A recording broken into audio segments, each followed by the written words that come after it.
Hello বন্ধুরা, কেমন আছেন সবাই? আশা করি সবাই ভালো আছেন এবং আরেকটি নতুন ভিডিওতে আপনাকে স্বাগতম। বন্ধুরা, আজকে যে বিষয়টি নিয়ে কথা হবে সেটা হলো আমাদের অ্যাটাচড ফাইল, বলতে অ্যাটাচড ফটো। আ অনেকদিন পরে ফটোশপে ভিডিও বানাচ্ছি। এটা এক সাবস্ক্রাইবারের কোয়েশ্চেন ছিল যে, "ভাইয়া একটা ভিডিও বানাই দিন, A to Z জোড়া ফটো।" আ এর আগেও কিন্তু আমি একটা বানাইছি। যেহেতু এরপরে একজন কোয়েশ্চেন করছে আর একটু ভালো করে আপডেট করে বানাই দেন। তাই আবার একটি ভিডিও করা। আর আপনি যদি আমার এই চ্যানেলে নতুন হয়ে থাকেন তাহলে অবশ্যই চ্যানেলটা সাবস্ক্রাইব করবেন এবং পাশে থাকা বেল আইকনটি বাজিয়ে দিবেন আমাদের পরবর্তী ভিডিও পাওয়ার জন্য। যেন আপনার কোন প্রকার যদি ভিডিও প্রয়োজন হয় আমি বানিয়ে দেওয়ার চেষ্টা করব ইনশাআল্লাহ। চলুন বন্ধুরা, তাহলে ভিডিওটি শুরু করা যাক। বন্ধুরা, আজকে আমি প্রথমে আপনি দেখাবো যে আমরা আপনার পাসপোর্ট সাইজের ছবিটা বানানো এর আগে আমার অনেক ভিডিও আছে এবং ব্যাকগ্রাউন্ড পরিবর্তন করে যদি আমি ভিডিও দেখাই অনেকটা লং হয়ে যাবে। আমি তাই শর্টে করতে চাচ্ছি। আর ভিডিও ব্যাকগ্রাউন্ড রিমুভ আমার ডিসক্রিপশন বক্সে লিঙ্ক দেওয়া আছে, সেখানে আপনি background remove A to Z আপনি পেয়ে যাবেন। কারণ ব্যাকগ্রাউন্ড রিমুভ করতে গেলে একটু সময় লাগে, বলতে অনেক সময় লাগে। তাই আমি ভিডিওটি শর্ট করার জন্য, অল্প সময় করার জন্য আমি ব্যাকগ্রাউন্ড রিমুভ দেখাবো না। আপনি আমি ভিডিও ডিসক্রিপশনে আরেকটা ভিডিও লিঙ্ক দেওয়া আছে, আপনি সেটা ফলো করতে পারেন অথবা সেটা দেখতে পারেন। ওকে, তাহলে চলুন, আমি আমি আমার ফটো দুটো আমি ইনপুট করব। আমি এই ফটো দুটো ইনপুট করব। দেখেন আমার ফটো দুটো এমনি মোটামুটি আছে, ঠিক আছে। ওকে, এখান থেকে আমি দুটো ফটো ইনপুট হয়েছে। এখান থেকে দেখেন আমি কিন্তু শুধু এদের ব্যাকগ্রাউন্ড পরিবর্তন করছি। ওকে, ব্যাকগ্রাউন্ড পরিবর্তন করার পর আপনাকে পাসপোর্ট সাইজ কিন্তু কেটে নিতে হবে। ছবিটি আপনাকে পাসপোর্ট সাইজ কেটে নেবেন। আমি যদি পাসপোর্ট সাইজ কেটে নিই, আমি পাসপোর্ট সাইজের মাপ দেব 1.5 এবং 1.9 এবং রেজুলেশন 300। আপনি জাস্ট এটা কিন্তু দিবেন। দেওয়ার পর ছবিটা আপনি জাস্ট ক্রপ করে কেটে নেবেন। ক্রপ করে কেটে নেবেন। কেটে নেওয়ার পরে এখান থেকে আপনি দ্বিতীয় ফটোটাও একটু ক্রপ করে কেটে নেবেন। আপনি পাসপোর্ট সাইজের ক্রপ করে কেটে নিন। কেটে নেওয়ার পরে এখান থেকে Ctrl+N দিয়ে নিউ পেজ নিব। আমরা Ctrl+N দিয়ে একটা নিউ A4 পেজ নিলাম। A4 পেজ নেওয়ার পরে এই ফটোটাই আমি এই পেজের উপর নিয়ে যাব। আর পরে এর ফটোটিও কিন্তু আমি নিয়ে আসব। ওকে, এবার জাস্ট এই দুটাকে আমি অ্যাডজাস্ট করব। অ্যাডজাস্টের জন্য আমাকে এই দুইটা ফটো আমি এক জায়গায় করবো। এখানে একটা জিনিস আপনি ফলো করবেন, যে গার্জেন হয় তার ছবিটা একটু বড় থাকে, আর যে তার সহধর্মিণী হয় তার ছবিটা একটু ছোট করে দেবেন। আপনি জাস্ট এই ছবিটা হালকা করে একটু ছোট করে দেবেন।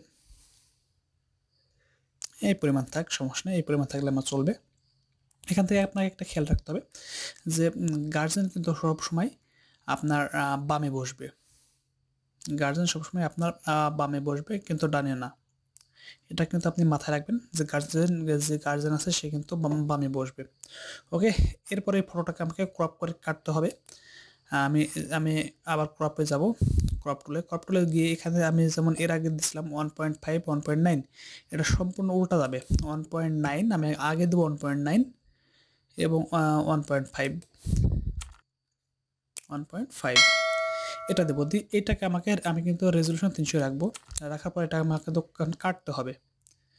ওকে, আপনি কাটেন, দেখেন। এবং আপনার উপরে একটু বড় হবে ছবিটা, জাস্ট আপনার উপরে একটু বড় থাকুক, সমস্যা নেই। ওকে, ঠিক শূন্য মেরে দেন। দেখেন ছবিটা কিন্তু কাটা হয়ে গেছে এবং এখানে যে দুইটা লেয়ার হয়েছে, লেয়ার দুইটা আমি আর রাখবো না, সেটাকে আমি এক লেয়ার করে দিলাম।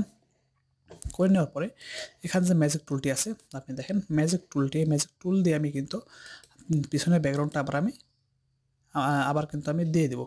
ওকে, এখান থেকে দেখেন সাদা শার্টের জন্য একটু সমস্যা হয়েছে। আমি জাস্ট সাদা শার্টের জন্য একটু আমি ক্রপ করে এখানে আমি কালারটা ঠিক করে নেব। কালার সিলেক্ট, কালারটি ব্যাকগ্রাউন্ডে দিলাম, দিয়ে কিবোর্ডে আমি ডিলিট বাটন প্রেস করে দিলাম। ওকে, এবার আমি যদি ম্যাজিক টুলটা ব্যবহার করি, দেখেন আমার এই পাশে আর আসবে না। দেখেন এই দুটো হয়ে গেছে এবং কিবোর্ডে আমি শিফট বাটন চেপে আমি কিন্তু দুটারই ব্যাকগ্রাউন্ড একসঙ্গে আমি সিলেক্ট করে নিলাম।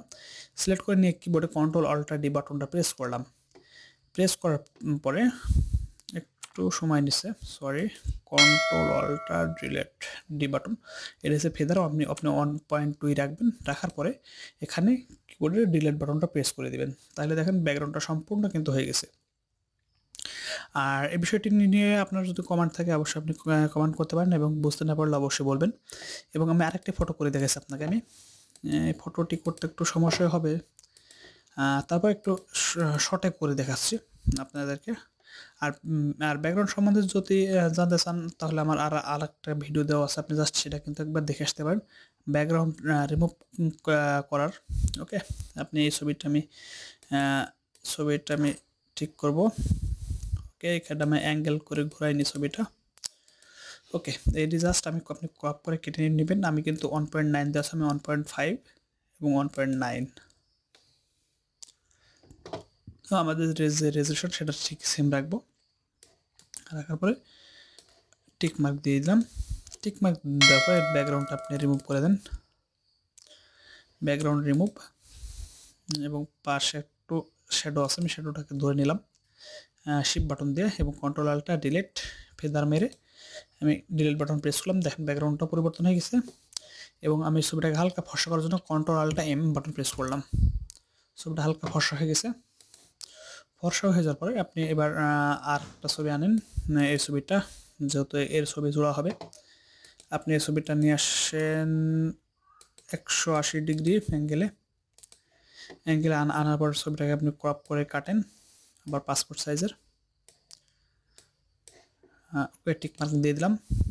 এবং এখান থেকে একটা জিনিস আপনি খেয়াল করেন, এখান থেকে কিন্তু আপনাকে একটা জিনিস খেয়াল করেন, এই ছবিটা একটু জুম করে নেন, জুম করে আবার ম্যাজিক টুল ধরেন, ধরে পাশে একটু শ্যাডো আছে, শ্যাডোটা আপনি শিফট ধরে ক্লিক করেন, তাহলে শ্যাডোটা সহ গ্রহণ হয়ে যাবে। এবং কন্ট্রোলটা ডি বাটন প্রেস করেন, ফেদার যা আছে তাই থাক, এবং কিবোর্ডে ডিলিট বাটন প্রেস করেন।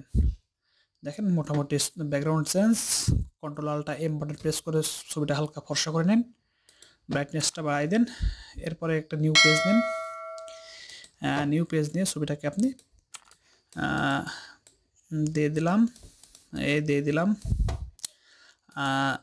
এই দুইটা ছবি এবার অ্যাডজাস্ট করেন। ওকে, এটা একটু জুম করে নেন। ওকে, জুম হওয়ার পরে এখান থেকে দুটা সমান করে নেন, এবং পাশের ছবিটা হালকা ছোট করে দেন, এবং টিক মার্কটা দিয়ে দেন। এবং এটাকে ক্রপ করে নেন 1.5 এবং 1.9 এবং 1.5 দিয়ে দিলাম 1.5। এবং এটাকে আমি আবার ক্রপ করে কাটবো। দেখেন আমার কিন্তু সাইডে হালকা করে ছবিটা উপরের অংশ একটু বড় হয়ে যাবে, কিন্তু আপনি সেটাকে ঠিকঠাক করে একটা টিক মার্ক দিয়ে দেন। এবং এই দুটা লেয়ার কিন্তু আপনাকে এক করে নেওয়া লাগবে। এবং এখান থেকে আপনাকে কী করতে হবে, এখানে জুম করে এখানে আসে আপনাকে ম্যাজিক টুল দিয়ে সিলেক্ট করতে হবে। সিলেক্ট করে আবার কন্ট্রোল অল্টা ডি বাটন প্রেস করলাম, করার পরে ফেদার আমার 1.2 থাকলো, এবং কিবোর্ডের ডিলিট বাটনটা প্রেস করে দিলাম। এবং দেখেন এই কালার আলাদা হয়ে গেল, তাই আমি শিফট ধরে আবার আমি ব্যাকগ্রাউন্ডের উপর ক্লিক করলাম। এবার অল ব্যাকগ্রাউন্ড সিলেক্ট, আবার কন্ট্রোল অল্টা ডি, ফেদার আমার ঠিক আছে, এবং আমি এখানে ডিলিট বাটন প্রেস করে দিলাম। ওকে, আমার জোড়া ছবি রেডি। আর এখানে একটা কথা বলি, প্রিন্ট দেওয়ার আগে আপনি কিন্তু একটা জিনিস আপনাকে মাথায় রাখতে হবে, যে আমি কিন্তু জোড়া ছবি যদি আমি ব্রাইটনেস বাড়াই দিই, তাহলে দেখবেন যে জোড়া ছবি গেলে বেশি ফর্সা হয়ে যাবে। তাই আপনি কিন্তু ব্রাইটনেসটা ঠিকঠাক রাখবেন। জোড়া ছবির ক্ষেত্রে একটু ব্রাইটনেসটা একটু কমাই দিবেন, কমাই দিলেই কিন্তু আপনার এই ব্রাইটনেসটা ঠিকঠাক আসবে। আর তারপরে আপনি আপনার প্রিন্টার দিয়ে কিছুবার প্রিন্ট দিলেই আপনি পারবেন যে কোন পরিমাণ ব্রাইটনেসটা দিলে আপনার প্রিন্টারে কালারটা অ্যাকুরেট আসে। ওকে বন্ধুরা, আজকে এই পর্যন্তই। দেখা হবে আবার অন্য কোনো ভিডিওতে। সে পর্যন্ত সবাই ভালো থাকেন। Bye bye, tata.